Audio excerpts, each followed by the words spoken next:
전국 불안정 노동 철폐 연대 김혜진 상임 활동가 모셨습니다. 어서 오십시오. 네, 반갑습니다. 네, 일단 전국 불안정 노동 철폐 연대가 낯선 청취자도 있을 수 있으니까 단체 소개부터 해주시면. 네, 워낙 한국 사회에 비정규직이 많잖아요. 네. 그런데 이제 비정규직이라는 고용 형태만이 아니라 플랫폼, 프리랜서, 그리고 해고자, 실업자 이런 굉장히 불안정한 위치에 있는 분들이 많거든요. 네. 그래서 그런 분들에 대한 정책을 만들고 조직을 지원하는 그런 단체입니다. 윤석열 대통령이 이제 취임한 지 일주일 넘어가고 있는데 일단 시정연설에서 했던 윤석열 정권식 노동계획 어떻게 보고 계세요? 좀 많이 걱정되죠. 아, 그렇습니까? 그러니까 쉽게 얘기하면 해야 될 것을 하지 않고 하지 않아야 될 것을 하는 것이다. 해야 될 것은 어떤 건데요? 해야 될 거라고 생각하면 이제 보통 지금 노동 문제에서 뭐가 제일 심각할까? 이제 많은 사람들한테 여쭤보면 일단 좋은 일자리가 너무 없다. 네. 이게 이제 심각한 문제겠죠. 또 하나는 코로나19 때 이제 모두가 다 확인했던 것처럼 한국 사회는 위기가 딱 되니까 취약한 노동자들이 더 힘들어지는구나라는 거였거든요. 네.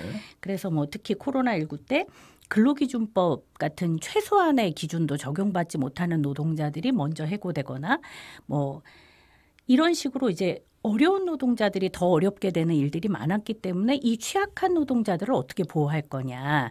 이 문제가 또 이제 제일 중요한 과제였고. 그런 게 이제 해야 할 네네. 일이네요. 네. 그렇죠. 그리고 너무 많이 다치고 죽으니까 이 문제를 또 이제 어떻게 할까. 이런 게 보통 노동 문제가 심각하구나. 노동 정책이 필요하구나라고 얘기하면 주로 이런 문제들을 생각하게 된다는 거죠. 네네.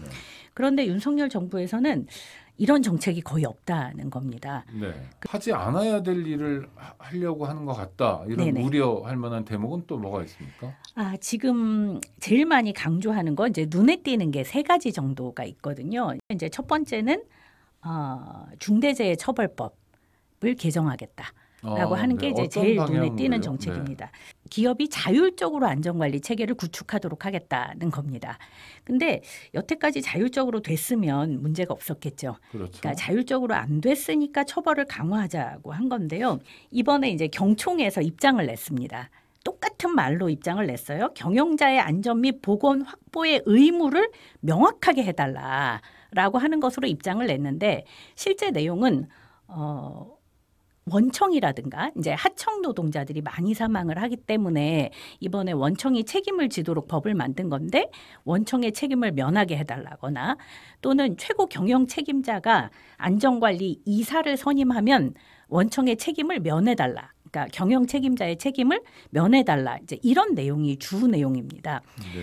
이번에 정부의 이제 방침도 이것에 가까워 보이는 게 문제입니다. 김혜진 활동가 입장에서는 네. 지금 애써 만든 그것도 김용균 노동자의 죽음이 계기가 돼서 만든 중대재해처벌법도 네. 무력화될 가능성이 높다라고 우려하시는 거고요. 또 두 번째는요. 그 노동 시간을 늘릴 가능성이 높다는 건데요. 제목이 이제 근로시간 선택권 확대라는 제목으로 국정자 과제가 있습니다. 건가요? 흔히 그렇게 생각하기 네. 쉽잖아요. 근로시간 선택권이라고 써 있으니까. 그런데 문제는 노동자가 갖는 게 아니라 사용자가 갖는다는 게 문제인 거죠. 네. 근데 내용은 쉽게 얘기하면 그런 겁니다. 그러니까 회사랑 노동자가 서로 의논을 해서 우리 오늘은 20시간 합시다.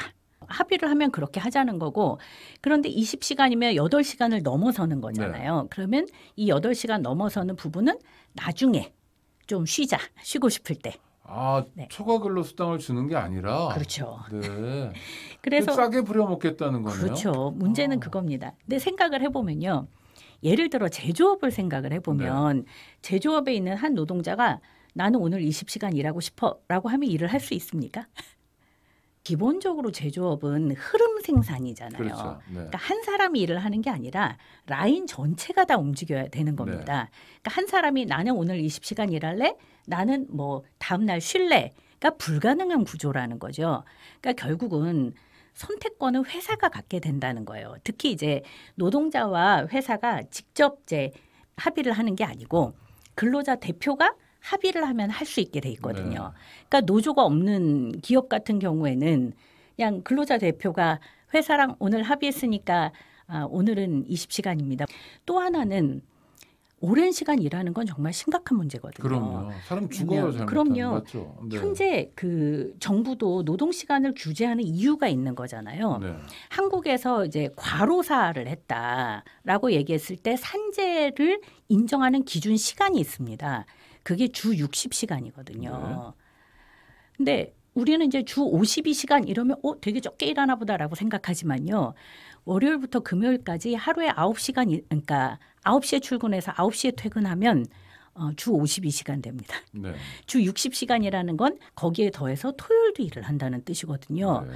그 정도 일하면 죽는다는 거예요. 산업재해가 된다는 거죠. 네네. 네, 좋습니다. 그리고 안 해야 되는데 하는 거 세 번째까지만 네. 말씀해 주시고. 네. 네. 세 번째가 이제 제일 심각한 건데 이제 임금 체계를 세대 상생 임금 체계로 바꾸겠다라고 이름을 잘 하는 짓네. 건데 세대 네. 상생. 네. 네. 쉽게 얘기하면 호봉제 대신에 그러니까 직무 성과급제로 바꾸겠다는 내용입니다. 근데 겉으로 보기에는 이제 되게 좋은 내용이잖아요. 요즘 많은 사람들이 그래 호봉제는 문제니까 직무 성과급제 하자는 목소리 굉장히 높습니다. 네. 그런데 문제는 이 직무 성과급제라고 하면 대부분 동일 노동 동일 임금이 아니라 다른 노동 다른 임금이라는 거예요. 네. 당신들은 임금이 다르니까 이거는 임금을 적게 받아도 돼. 당신들은 요 정도의 가치의 임금을 하니까 당신들은 임금을 적게 받아야 돼라고 하는 거를 계속 강조해 왔었던 게 문제라는 거죠. 그래서 결국은 노동을 동일하게 하면서 동일한 임금을 주겠다는 게 아니라 임금의 격차, 임금의 차별을 확대하는 게 될 가능성이 높다는 겁니다. 그러니까 지금 어떤 면에서는 반노동적인 정책들이 네네. 지금 펼쳐지려고 하고 있고 그래서 되게 우려하고 있는 상황이라는 말씀이네요. 네네.